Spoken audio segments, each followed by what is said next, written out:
Hey guys, you ready to talk about Cyrano and what happened? Remember yesterday when we left him, he had just been put in the friend zone, right, by Roxanne. You're such a good friend to me. She had come to see him to tell him that she was in love with somebody else. She was in love with Christian, right? So she has just left. Cyrano is sitting there, and remember, she made him promise that he would protect him and be his friend, not let him fight in a duel, and that yes, he would write get Christian, right, to write to her about his quarrel, his fight there with the 100 men. So that's where we left him, all right? So on page 404, we pick up, and so Cyrano's just kind of sitting there, right?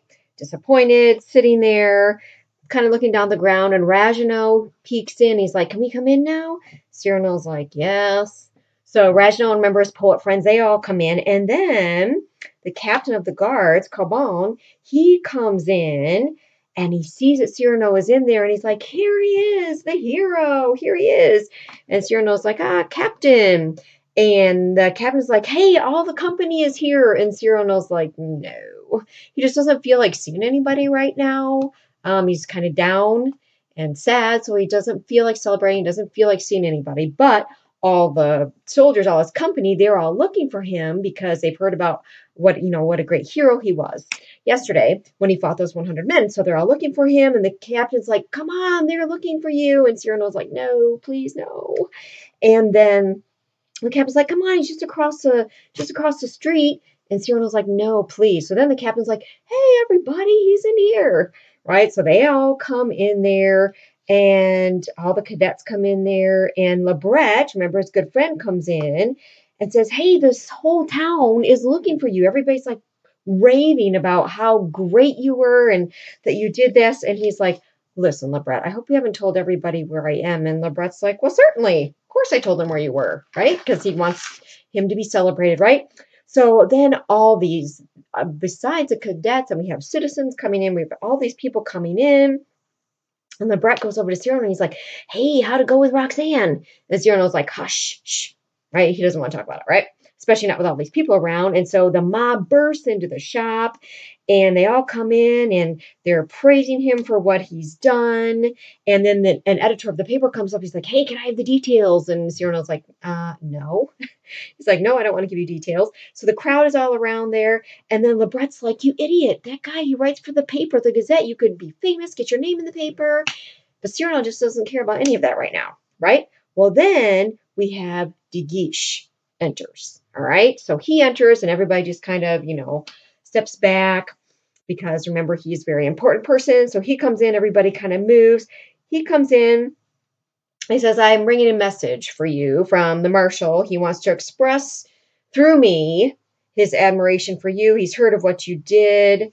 And so it would be hard to believe if there were not people that actually witnessed this event." Because remember, De Guiche doesn't care very much for Cyrano, and the feeling is mutual, right? And so he saw that. And then Lebret can tell, like, something is not quite right with Cyrano. He's like, "What's the matter? Like, are you hurt somewhere? Like, are you in pain?" And Cyrano's like, "No, in pain? No."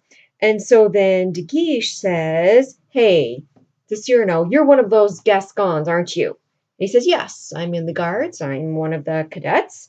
And so De Guiche says, yeah, they're very famous, the cadets of Gascon. They're very famous. They're known for liking to fight and everything like that."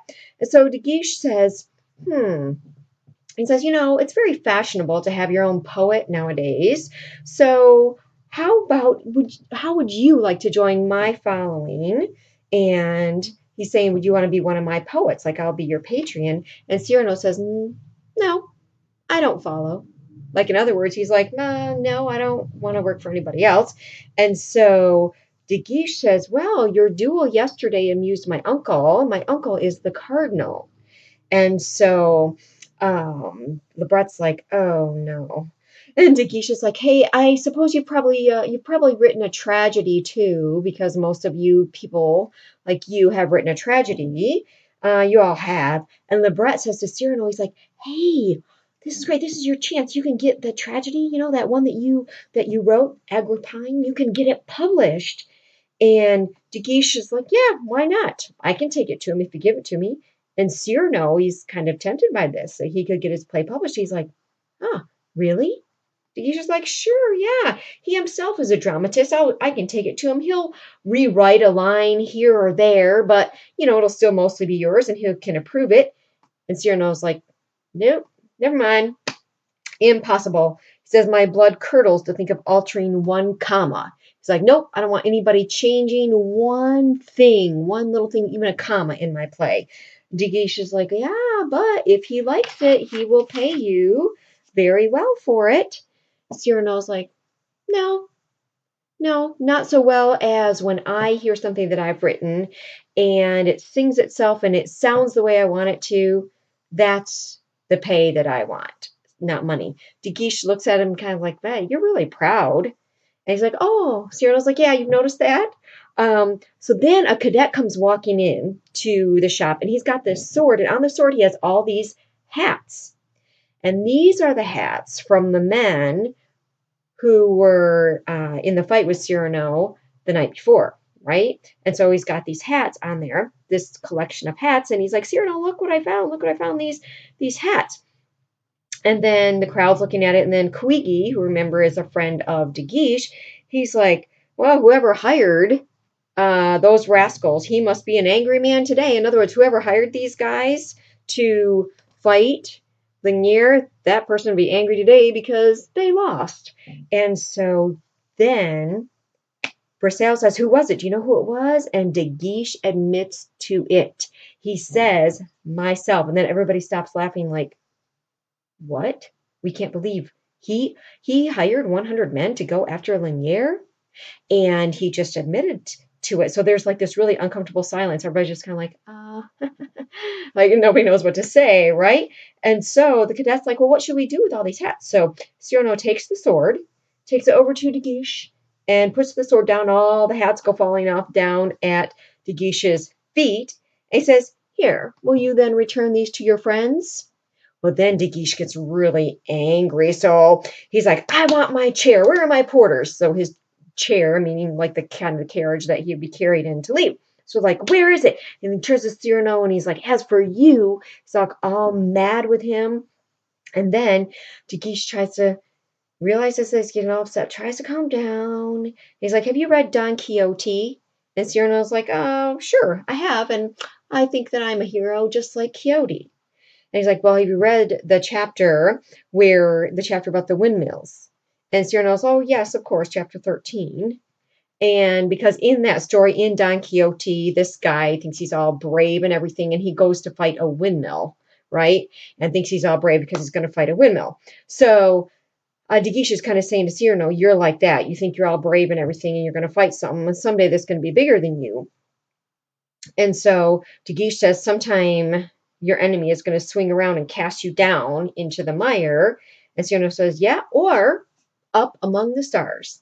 And with that, De Guiche goes out. He gets into the chair. He leaves.